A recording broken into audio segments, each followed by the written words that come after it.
I suppose I never truly lived until I turned 64. The thought hit me like a whisper in a quiet room, uninvited but impossible to ignore. David. What had he held me back from all those years? What had I kept from myself? The questions didn't just linger. They ached, like a door that had been locked too long was finally creaking open. That internal voice felt like both a quiet rebuke and an awakening. Bruce didn't say a word. He didn't have to. He just watched me. His silence wasn't empty, it was grounding. His gaze held a kind of support that didn't need touching. It gave me courage I didn't know I still had. Slowly, I reached for the straps and pulled them down. And just like that, everything changed. Oh, hi there. Didn't see you. I guess I should start over, give you the whole picture of how all this began. Because you wouldn't believe me if I told you it all started with cleaning. I was 64 and, to be honest, I'd long given up on surprises. 12 years had passed since David died. He'd been my husband, my routine, my reality. And when he left, all of that left with him. What was left behind? A shell. Days blurred into each other. Loneliness crept in like fog under the door. Life became something I endured rather than lived. That morning, late and slow like most of my days, I finally decided to face something I had put off for over a decade: the basement. That little room had become a tomb of cluttered, dusty boxes, broken furniture, the smell of mold and forgotten memories. Every time I thought about it, my chest tightened. But something was different that day. I gathered my courage like a tattered coat and made my way down. The first box I opened had an old photo album inside. I hesitated. My fingers brushed across the cracked leather, familiar and strange all at once. I opened it. There she was. Me. A photo from a beach party I barely remembered. I was holding a margarita, laughing, dressed in a bright orange bikini and glowing like the sun itself. I looked free, joyful, untouched by time or worry. It was like staring at a stranger I once knew intimately. That version of Elizabeth had dreams, fire, maybe even recklessness. Where had she gone? Then I heard a sound from the stairs. I was startled, and there he was. Bruce. My step-grandson. I hadn't seen him in 4 years. He was older, now broader, more confident, but the smile was the same. He raised a coffee cup and said, surprise, "Bruce, when did you get here?" I asked, part delighted, part disoriented. "Just now," he said, stepping down into the room like it belonged to him too. "Saw your car outside. Figured I'd check in. Looks like you could use some help." I wanted to tell him I had it handled, that I was fine. But before I could speak, he was beside me, eyes falling onto the open album. "What's this?" he asked. Before I could hide the photo, he'd already picked it up. I froze, breath caught in my throat. His eyes lingered on that image of her, the younger me. He didn't speak for a long moment. Then he looked at me. Is this you?" I laughed nervously. Yeah, my wild years, back in the day. There was something in his expression. Curiosity, admiration, a little wonder. The kind of look you never expect from someone who only knows you as Grandma. Wow. "It's just strange seeing you like this. But impressive," he said, smiling. His words stirred something in me. Feelings I didn't know I'd buried so deeply. Emotions David never quite brought out in me. For a flicker of a second, I felt seen not as an old woman or a widow, but as a person, a woman. And then I panicked. "All right, enough memory lane," I said, slamming the album shut too fast. "We've got work to do, boxes to move." But I knew this wasn't over. That photo, Bruce's expression, the things stirring inside me, they had cracked something open. And I had no idea where it was going to lead. Bruce gently reached out and placed his hand over mine just as I was about to close the photo album.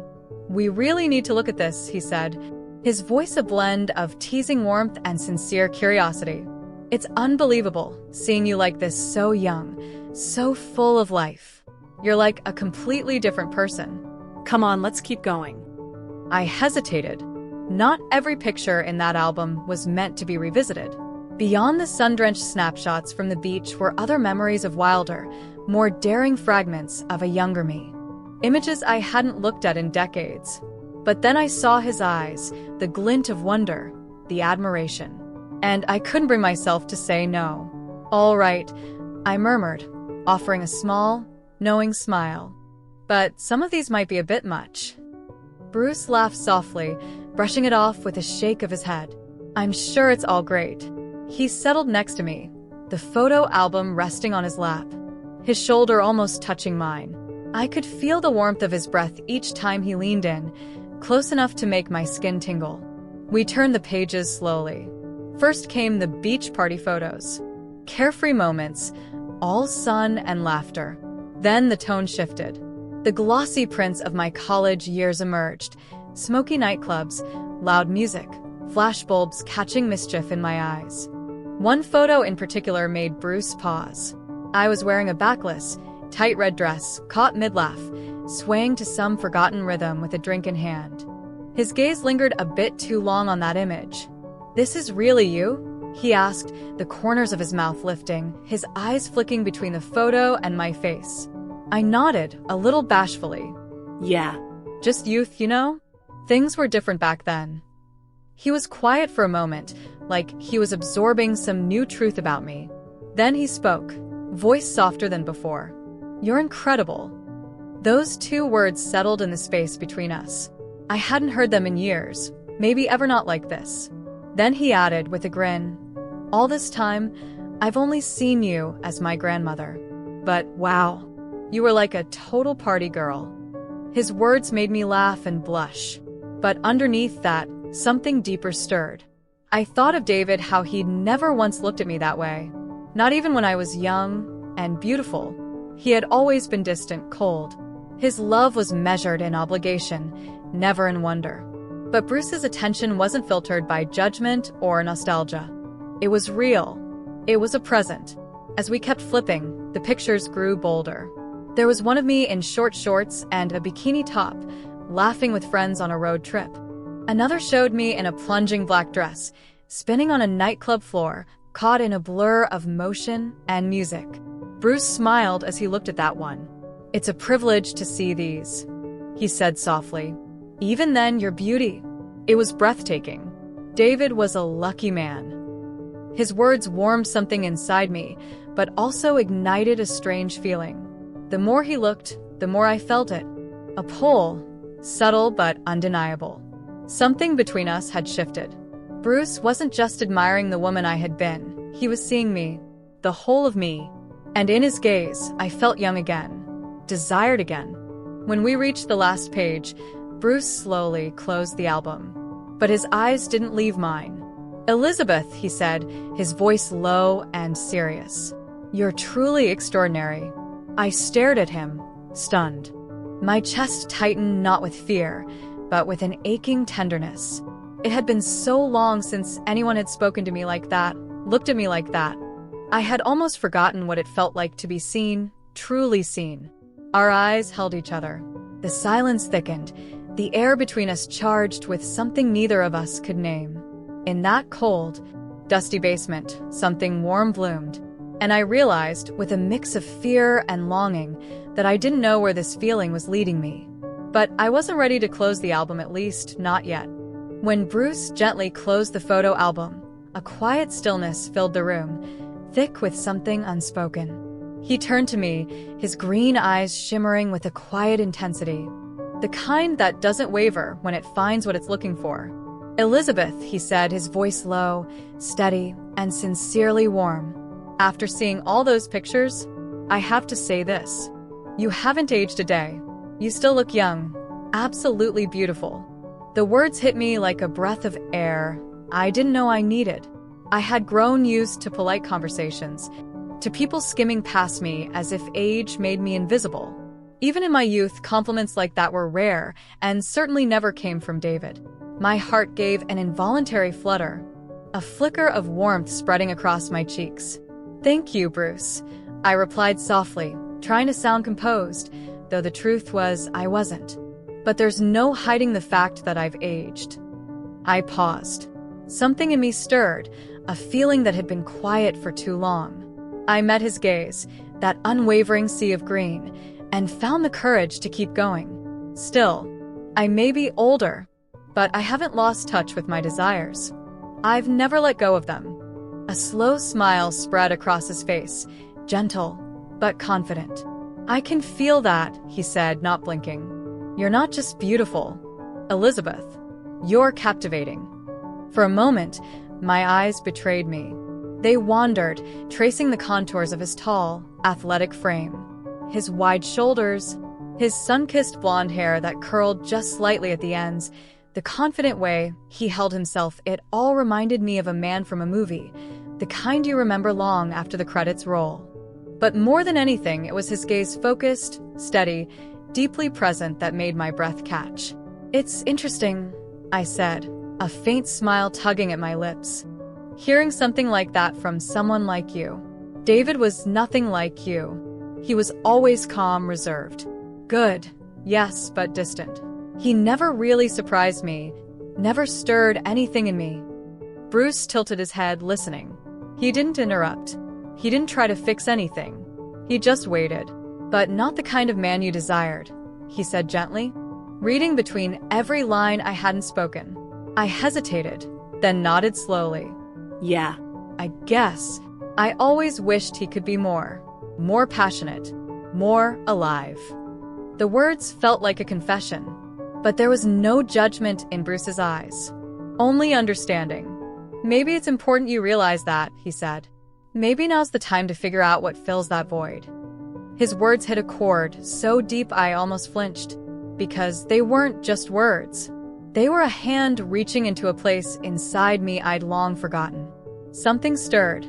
Not just desire, but recognition. Of being seen. Of being wanted, not in spite of my years, but because of all I'd lived. And Bruce wasn't just different from David. He was frighteningly close to the kind of man I used to dream of when I still believed dreams were possible. He stood then, sliding his hands into his pockets, eyes still on mine. I'm going to put the bike in the garage, he said, steady and sure. But don't stay down here in the basement. Wait for me in the living room, all right? There was something in the way he said it, not demanding but firm. Confidence. It left a strange sensation lingering in my chest, like I was already beginning to follow. All right, Bruce, I said, my voice barely above a whisper. He disappeared up the stairs, his steps quick, purposeful. And I watched him go, not as a boy, not as family, but as a man whose presence shook something loose in me. Even the way he cared for his motorcycle. It wasn't just about machines. It was the passion, the energy, the fire. I pictured him leaning over it, focused and driven, the same way I imagined the men I used to read about in romance novels. He's so much like the person I always imagined, I murmured aloud, almost afraid of the truth in my own words. But then, the ache in my chest tightened. But he's my step-grandson, I whispered. And yet, he was really having an effect on me. The living room was dimly lit, quiet except for the soft hum of the air conditioning and the distant sounds of the night outside. I moved toward the sofa and sat down, my thoughts a whirlwind of confusion and anticipation. I didn't have to wait long. Bruce returned moments later, cradling a bottle in his hands. The second my eyes fell on it, my breath caught. The label was familiar rose. My rose. The one I always saved for the moments I wanted to feel most alive. I got this from the best place I could find, he said, offering a shy but meaningful smile. I hope you like it. Like it? I echoed, almost laughing from surprise. Bruce, this is my favorite wine. How? How did you know that? He shrugged, eyes lowering for a beat, the corners of his mouth twitching into a modest smile.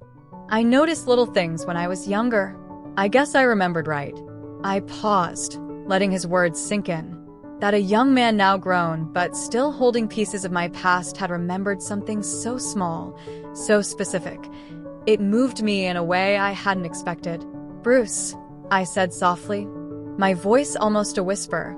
This wine, it's not just good. It's thoughtful. It means a lot. Without a word, he opened the bottle and poured us each a glass.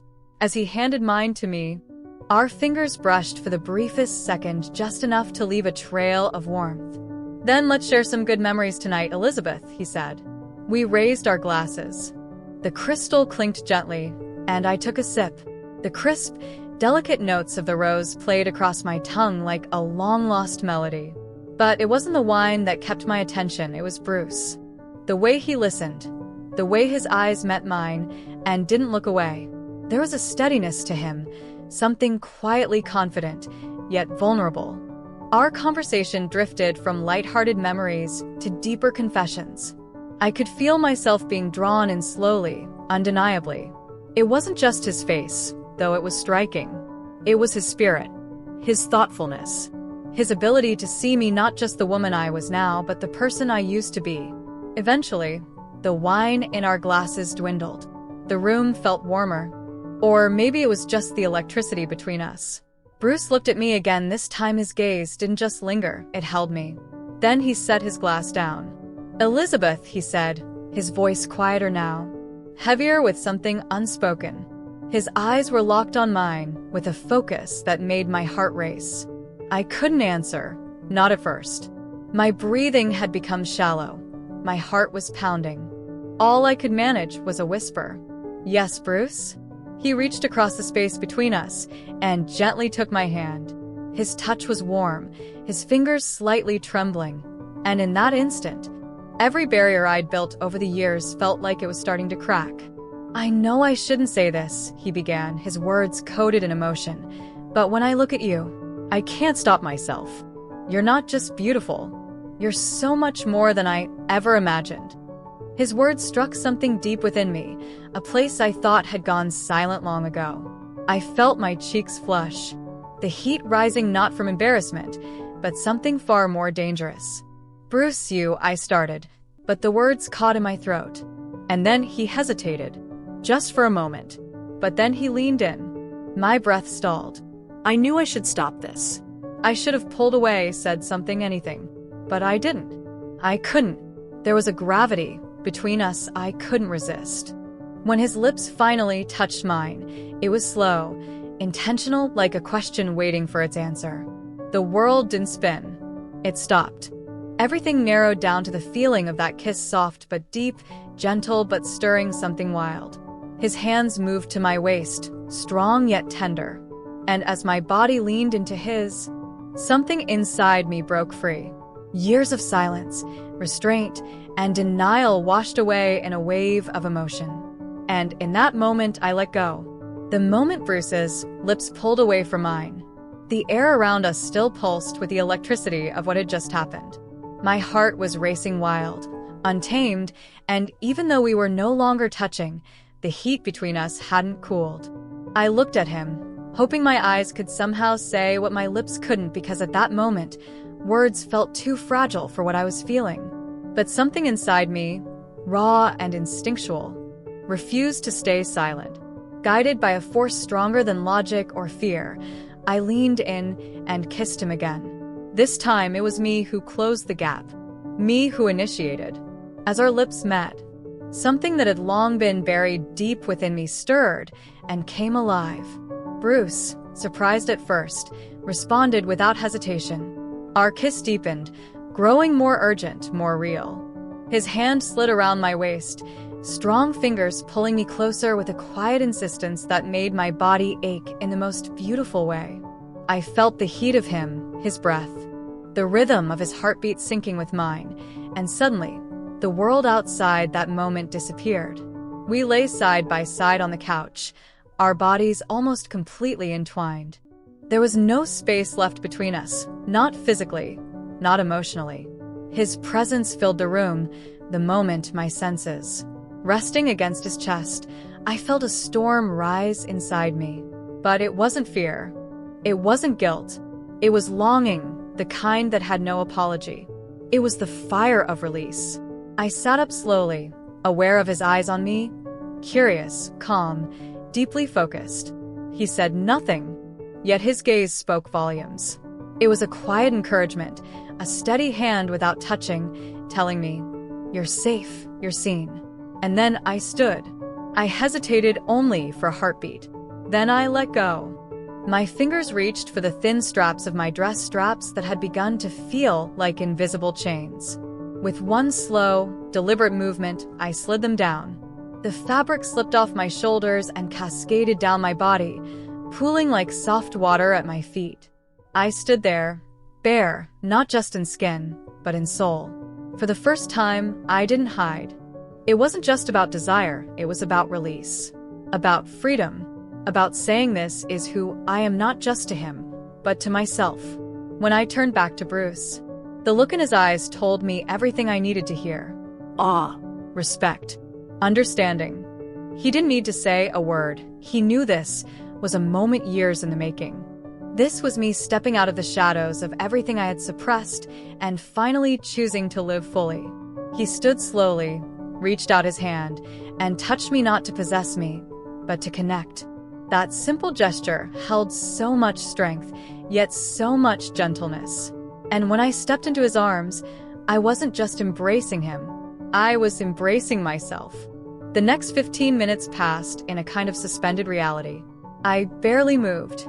My body trembled, breath ragged, heart thundering. I was exhausted, but in the best way imaginable. Not drained, but released. Not empty, but full. Bruce, his broad, solid frame had always drawn me in. But now, in this moment, my attraction to him burned with a new intensity. One rooted not in need, but in truth. As I lay there, breathless, a strange clarity crept into my thoughts. I didn't really live until now, I realized. And just like that, David's name floated into my mind like a ghost. What did I let him hold me back from? What did I deny myself for so long? It wasn't just a question. It was a reckoning. And maybe, just maybe, it was the beginning of healing. Bruce, catching his breath beside me, ran a hand through his hair. The sight of him equally affected, equally undone, offered a strange comfort. He gave a faint smile and said softly, "I'm going to take a shower." It was such a simple thing to say, but the way he said it with warmth, with care, with quiet confidence anchored me even more deeply in the moment. I watched him walk away, his figure fading into the hallway, but my mind stayed right where I was, wrapped in the memory of what had just happened. What I had just claimed. What I had finally allowed myself to feel. This wasn't just a chapter in a story, it was a transformation. A rebirth. And if you've read this far, I know something in you has stirred too. There's more to tell. So much more. Hit that follow button, turn on notifications, and let's talk in the comments. Your presence here means more than you know. Because this isn't just my story anymore. It's ours.